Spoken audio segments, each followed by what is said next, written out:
ఈరోజు 19వ వార్డులో వైఎస్ఆర్ కాంగ్రెస్ పార్టీ జెండా ఎన్నికల ప్రచారాన్ని నిర్వహించింది.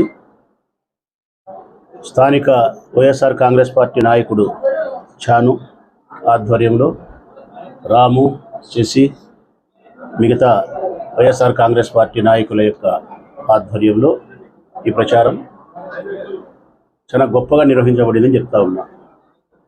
కంప్లీట్గా ఇది ముస్లిం కమ్యూనిటీతో నిండి ఉండే వార్డే.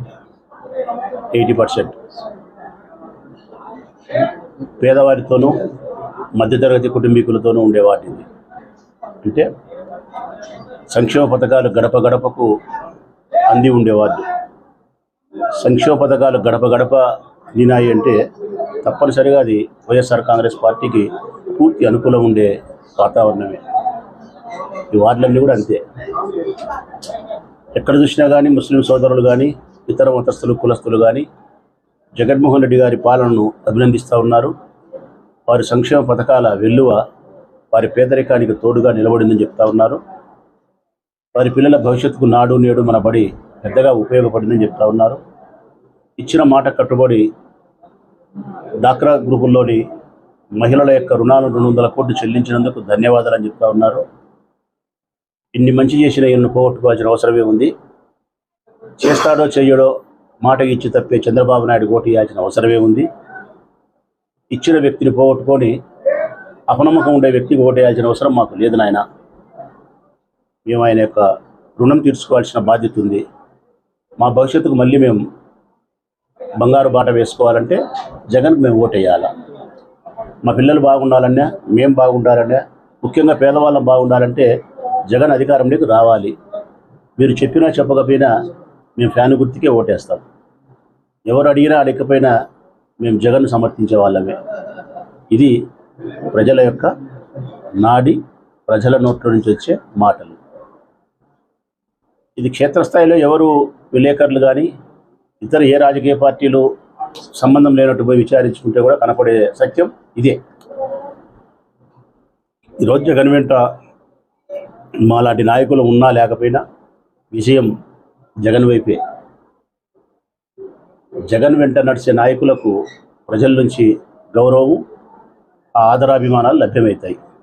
జగన్ తిరస్కరించే నాయకులకు మరొక నెలన్నర కాలంలో రాజకీయ పరాభవం, అవమానాలు, ప్రజల చిత్కారాలే ఎదురవుతాయి.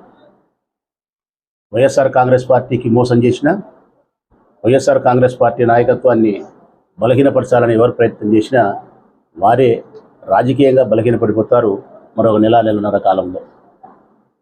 మీరు గమనించండి ప్రజలారా, జగన్ జనం వైపు పరిగెడతా ఉన్నాడు, చంద్రబాబు పొత్తుల వైపు పరిగెడతా ఉన్నాడు. ఈ ఒక్క వ్యత్యాసాన్ని గమనించండి. జగను జనం వైపు పరిగెడుతున్నాడు. నాకు జనమే, నాకు జనమే, నాకు జనమే కావాలా అని. చంద్రబాబు జనాన్ని వదిలేసి పొత్తుల వైపు పరుగులు తీస్తున్నాడు. నువ్వు పొత్తుకు వస్తావా, నువ్వు వస్తావా, పవన్ కళ్యాణ్, బీజేపీ కాకపోతే కాంగ్రెస్, కమ్యూనిస్టులు, పొత్తుల వైపు పరిగెత్తే చంద్రబాబు, జగన్ జనం వైపు పరిగెత్తే జగన్. ఈ వ్యత్యాసాన్ని ప్రజలు గుర్తించాల్సిన అవసరమైతే ఉంది. ఈ వార్డులో కూడా దాదాపు 30 కోట్లకు పైనే సంక్షేమ పథకాలకు సంబంధించి గడప గడపకు మా ప్రభుత్వం డబ్బిచ్చింది. ప్రతి సందులోనూ కావలసిన రోడ్డు, కాలువలు చాను నిర్మించగలిగారు. అంతేకాకుండా వ్యక్తిగతంగా కూడా ఇక్కడ స్థానిక నాయకత్వం, ఇక్కడ ఉండేవాళ్ళు ఎవరైనా సరే, మా పార్టీకి సంబంధించిన వాళ్ళు, చాను కావచ్చు, రాము కావచ్చు, శశి కావచ్చు, ఎవరు ఇక్కడ ఉండేవాళ్ళు, ప్రజలకు ఏ కష్టం వచ్చినా వీళ్ళు అందుబాటులో ఉంటున్నారు.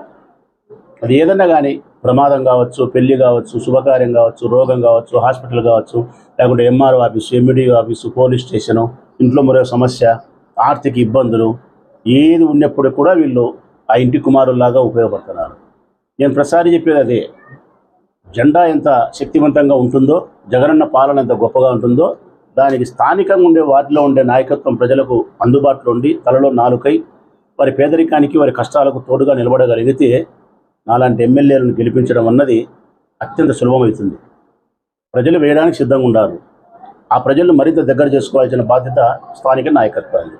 అది మా పార్టీలో ప్రొద్దుటూరు నియోజకవర్గంలో అది లభ్యమైంది.